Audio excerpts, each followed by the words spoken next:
Assalamu alaikum and a very welcome to all of you in this YouTube channel Kashmir Teaching Diary.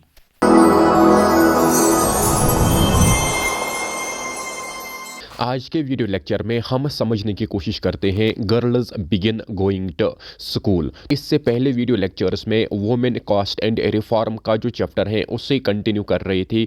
तो इससे पहले हमने समझा था कि बहुत ज़्यादा कोशिश की गई कि जो सोसाइटी में अननेसेसरी सोशल इविल्स प्रेवलेंट थे, बहुत सारे रिफॉर्मर्स ने बढ़ चढ़ कर हिस्सा लिया और मोस्ट इम्पॉर्टेंटली उसमें हमने राजा राम मोहन रॉय की कंट्रीब्यूशन पढ़ी, जिनके ही एफर्ट्स के ज़रिए ब्रिटिश गवर्नमेंट के ज़रिए जो प्रैक्टिस ऑफ सती होता है 1829 में वो कम्प्लीटली बैन किया जाता है।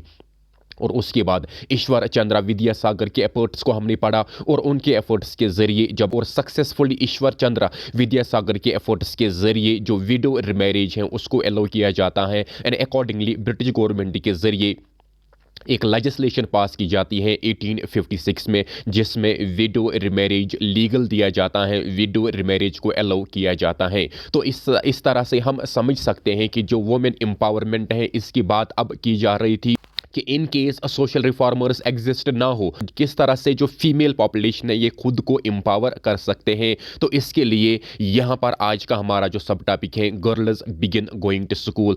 फीमेल पॉपुलेशन को एम्पावर करने के लिए ज़रूरी था कि उनको चाहिए थी एजुकेशन, क्योंकि एजुकेशन के ज़रिए ये माना जाता था कि conditions of women can be improved. ये मुमकिन हो पाएगा कि जो वुमेन है, जो एक फीमेल पॉपुलेशन है, इनकी ज़िंदगी बेहतर हो सकती है। Vidyasagar in Kolkata and many other reformers in Bombay set up schools for girls.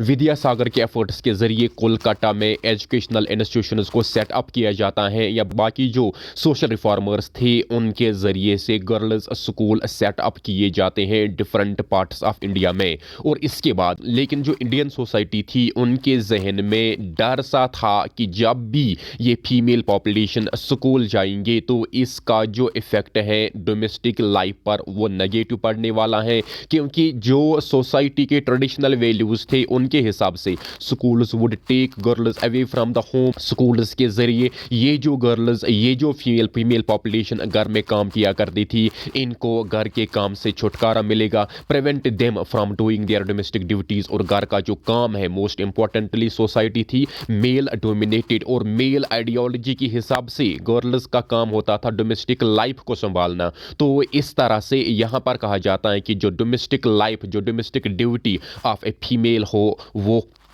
यहाँ पर एरोड हो जाएगी। They would have to walk through the public places, this would have corrupting influence on them. और ये भी समझा जाता था कि जब भी एक फीमेल पब्लिक लाइफ को एक्सेस करेगी तो उसे पब्लिक प्लेसेस से जाना होगा, और वहाँ पर जो भी पब्लिक प्लेसेस का इन्फ्लुएंस है उसका इम्पैक्ट डायरेक्टली इस वुमेन पॉपुलेशन पर, इस फीमेल पॉपुलेशन पर पड़ सकता है, जिसका रिजल्ट ये हो सकता है कि ये मॉरली करप्ट हो सकते हैं। Most women were taught at home by their liberal fathers और हस्बैंड्स। लेकिन कहीं कहीं पर यह भी देखा जा सकता था कि कुछ लिबरल फैमिलीज थी जिनके हस्बैंड, जिनके फादर्स उन्हें घर में पढ़ाने के लिए अलाउ करते थे। तो यहाँ पर हमने याद रखनी है स्टोरी ऑफ अरे सुंदरी देवी। ये एक वो औरत थी जिसकी डेडिकेशन थी to learn the things, to gain education. और इसकी स्टोरी 7th क्लास में आपने पढ़ी होगी, इनके केस आपको याद नहीं है। इसके 2 बच्चे थे और 2 बच्चे जो थे वो स्कूल जाया करते थे, लेकिन खुद ही एक इलिटरेट थी। तो अब इसको पढ़ने का जुनून था, अब ये इसमें एक डेडिकेशन थी to learn the new things. और फाइनली ये क्या करती थी, अपने बच्चों के जो बुक्स थे उससे पेजेस काट कर चोरी ये पढ़ा करती थी, जिसका रिजल्ट लास्ट पर ये निकलता है कि ये सही तरह से एक लिटरेट की शक्ल में इमर्ज हो जाती हैं। और लास्ट पर ये एक ऑटोबायोग्राफी भी लिखती हैं कि किस तरह से मैंने एजुकेशन गेन की। तो इस तरह से बहुत सारी फीमेल सोसाइटी में थी जिनके अंदर एक मन था कि हमने पढ़ना है, लेकिन सोसाइटी के वो वैल्यूज़ थे जहां पर उनको अलाउ नहीं किया गया था। In the late 19th century, Arya Samaj in Punjab and Jyotirao Phule in Maharashtra established schools for girls. Late 19th century में क्या हो जाता है कि आर्य समाज जो फाउंड किया गया था स्वामी दयानंद सरस्वती के जरिए 1875 में इन्होंने पंजाब में बहुत सारी educational institutions for female education establish किए। इसी तरह से ज्योतिराव फूले जो था महाराष्ट्र में, इन्होंने भी गर्ल्स एजुकेशन को आम करने के लिए बहुत सारी एजुकेशनल इंस्टीट्यूशंस खोली। इंडिया में कुछ ऑटोक्रेटिक मुस्लिम हाउस होल्डर्स भी थे जो वुमेन्स को अलाउ नहीं कर रहे थे एजुकेशन गेन करने के लिए। बहुत सारी वो भी फीमेल पॉपुलेशन थी with in the Muslim community जिन्होंने कुरान सीखा था। ये जो कुरान की तालीम थी ये दी जाती थी घरों में, जो वुमेन ट्यूटर्स होते थे उनके ज़रिए से कुरान सीखा जाता था मुस्लिम गर्ल्स के ज़रिए, मुस्लिम वुमेन्स के ज़रिए। Reformers such as Mumtaz Ali interpreted sacred verses from Quran to argue for women education. इसी तरह से यहाँ पर बात की जा रही है मुमताज़ अली एक सोशल रिफॉर्मर थी with in the Muslim community जिन्होंने कुरान के कुछ सैक्रेड वर्सेस को आर्ग्यू करते हुए ये कहा कि कुरान में या इस्लाम में वुमेन एजुकेशन पर जोर दिया गया है और उसके ज़रिए से वुमेन एजुकेशन को ज़्यादा से ज़्यादा फ़रोग मिलता है with in the Muslim community. और मोस्ट इम्पॉर्टेंटली जब इन्वेंशन ऑफ प्रिंट आ जाता है कि ज़्यादा से ज़्यादा लिटरेरी सोर्स पब्लिश हो जाता है और इसका एक पॉजिटिव इम्पैक्ट था कि जो वुमेन एजुकेशन थी वो बहुत ज़्यादा फ्लोरिश हो जाती है।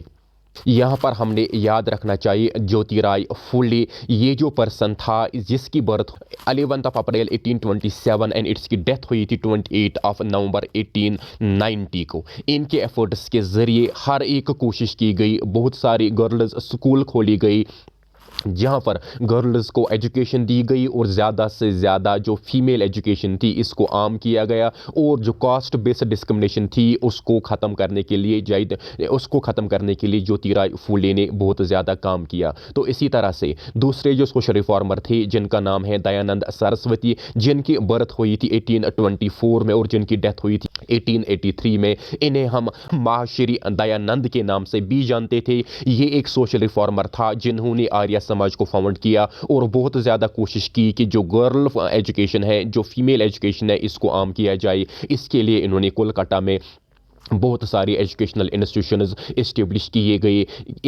किए जहां पर फीमेल एजुकेशन को आम किया गया। तो अब जिस तरह से वुमेन्स एम्पावर होती जा रही थी, अब जिस तरह से बहुत सारी एजुकेशनल इंस्टीट्यूशंस खोली गई जहां पर वुमेन्स को एक एक्सेस टू एजुकेशन दिया गया, एक्सेस टू पब्लिक लाइफ दिया गया, इसका रिजल्ट अब ये निकलता है कि अब वुमेन अब फीमेल पॉपुलेशन में ही रिफॉर्मर्स खड़ा हो जाते हैं और उनके ज़रिए एक रिफॉर्मेटिव इनिशिएटिव लिया जाता है और ज़्यादा से ज़्यादा कोशिश की जाती है फीमेल पॉपुलेशन को एजुकेट करने की और ये जो फीमेल लिटरेसी है, ये जो फीमेल एजुकेशन है, इसको आम करने की। तो अब इसी तरह से जो नवाब्स ऑफ भोपाल थे उनकी जो औरतें थी उनको पहले ही पढ़ाया गया था, वो लिटरेट थी, वो एजुकेटेड क्लास थी और इन्होंने बाकी पॉपुलेशन के लिए काम करना स्टार्ट किया and for that purpose they founded a primary school for girls at Aligarh. इन्होंने बहुत सारे एजुकेशनल इंस्टीट्यूशंस खोली, most importantly primary school at Aligarh. एक और social reformer within the Muslim community from the eastern Bengal जो आज बांग्लादेश का हिस्सा है, तो इसका नाम था Begum Rokeya Sakhawat Hossain. She started a school for Muslim girls in Patna and Kolkata. इन्होंने पटना एंड कोलकाता में मुस्लिम एजुकेशन को आम करने के लिए स्कूल्स खोली। She was a fearless critic of the conservative ideas. ये जो बेगम रोकेया शेखावत हुसैन थी, she was from A liberal family और इसको पहले से ही एजुकेशन की एनलाइटमेंट दी गई और इसलिए ये फियरलेस क्रिटिक थी, कंजर्वेटिव आइडियाज़ के खिलाफ ये सही तरह से बोल रही थी। इसी तरह से with in the Hindu community वहाँ पर भी बहुत सारे सोशल रिफॉर्मर्स इमर्ज हो जाते हैं with in the female population. Most importantly हम याद रखेंगे यहाँ पर ताराबाई शिंदे। ये जो ताराबाई शिंदे थी इन्होंने एक बुक पब्लिश की थी जिसका नाम है स्त्री पुरुष तुलना। स्त्री पुरुष तुलना एक बुक लिखी गई थी जिसका मकसद था it was showing A comparison between main and women and it criticised the social differences between the main and women. ये जो ताराबाई शिंदे थी इसने अपनी इस स्त्री पुरुष तुलना की बुक में जो सोशल डिफरेंस थी, जो सोशल डिस्क्रिमिनेशन थी इन the society between main and women, उसको क्रिटिसाइज किया, उसको क्रिटिसिज्म किया और बहुत ज़्यादा हाईलाइट किया। इसी तरह से हमने यहाँ पर याद रखना चाहिए पंडिता रामाबाई एक सोशल रिफॉर्मर थी जिसने बहुत ज़्यादा कोशिश की फीमेल एजुकेशन को आम करने के लिए। She was a great scholar of the Sanskrit. She felt that Hinduism was oppressive towards women and wrote a book about the miserable lives of the upper class Hindu women. तो ये जो थी इसके हिसाब से जो हिंदू सोसाइटी में वुमेन का दर्जा है वो बहुत ज़्यादा कम रखा गया है और पंडिता रामाबाई की आइडियोलॉजी के हिसाब से हिंदू सोसाइटी में वुमेन को मिजरेबल कंडीशंस का सामना करना पड़ता है। मोस्ट इंपॉर्टेंटली जो अपर क्लास हिंदू वुमेन्स थी। अगर हम lower class with in the Hindu community की बात करते हैं वहाँ पर फीमेल्स भी काम करती थी और ये जो मेल थे वो भी काम करते थे। तो यहाँ पर हम ये कह सकते हैं कि वो क्या थे, इकोनॉमिकली इंडिपेंडेंट, इकोनॉमिकली दोनों इंडिपेंडेंट थे। मेल भी इंडिपेंडेंट था और फीमेल भी इंडिपेंडेंट थी। लेकिन अपर कास्ट्स में क्या था कि womens were not having access of public life, womens were restricted to four walls of their homes and finally इस तरह से वुमेन जो थी ये इकोनॉमिकली इंडिपेंडेंट नहीं थी। और इन्होंने कहा कि वुमेन्स जो है पंडिता रामाबाई के हिसाब से वुमेन का एक एक्सेस होना चाहिए पब्लिक लाइफ, तभी वो इकोनॉमिकली इंडिपेंडेंट हो सकती हैं। She founded a widow home at Pune to provide shelter to widows who have been treated badly by their husbands' relatives। तो ये जो पंडिता रामाबाई थी इनके जरिए एक आश्रम खोला जाता है विडोज के जरिए। उन विडोज को वहाँ पर जगह दी जा रही थी जिन विडोज को माल ट्रीटमेंट का सामना करना पड़ता था जो उनके इनलाज थे। एंड फाइनली ये जो विडोज थे इनको इकोनॉमिकली इंडिपेंडेंट बनाने के लिए बहुत सारी ट्रेनिंग सेंटर्स खोली गई और बहुत सारी स्मॉल स्केल, बहुत तरह के जो स्किल बेस्ड ये काम वहां पर सिखाए गए जिनके जरिए से ये इकोनॉमिकली इंडिपेंडेंट हो सकते थे।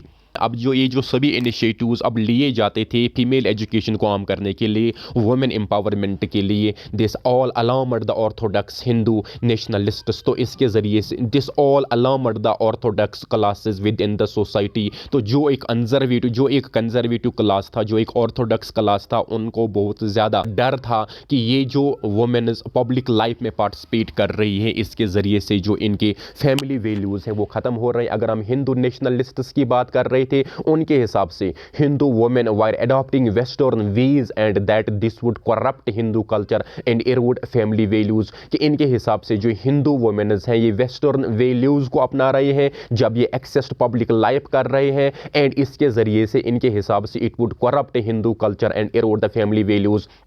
इसका मतलब था जो मेल डोमिनेंस थी वो अब खतरे में थी और इसी खतरे के चलते हुए अब जो ये ऑर्थोडॉक्स क्लास था ये अपना जो डर है वो यहाँ पर इजहार कर रहे थे। ऑर्थोडॉक्स मुस्लिम कम्युनिटी भी एक अपनी सोच यहाँ पर एक्सप्रेस कर रही थी। They were worried about the impact of these changes. इनके हिसाब से इन चेंजेस का जो इम्पैक्ट है वो सोसाइटी में नेगेटिव हो सकता है। लेकिन ये जो वुमेन्स थी इनके लिए जो इनिशिएटिव्स लिए गए थे वो यहाँ पर रुकने वाले नहीं थी। The women did not sit of, they wrote books, edited magazines and founded schools and founded training centres and set up women association. इन्होंने बुक्स लिखना स्टार्ट किया, मैगजीन्स को पब्लिश करना स्टार्ट किया और बहुत सारे एजुकेशनल इंस्टीट्यूशंस को बहुत सारी एजुकेशनल इंस्टीट्यूशंस को इस्टेब्लिश करना स्टार्ट किया गया और बहुत जगह पर बहुत सारी ट्रेनिंग सेंटर्स को बनाया गया जिनके ज़रिए से वुमेन्स को इकोनॉमिकली इंडिपेंडेंट किया गया और वुमेन एसोसिएशन सेटअप की गई ताकि वुमेन एम्पावरमेंट की जो बात है वो हर तरह से गूंजती रही।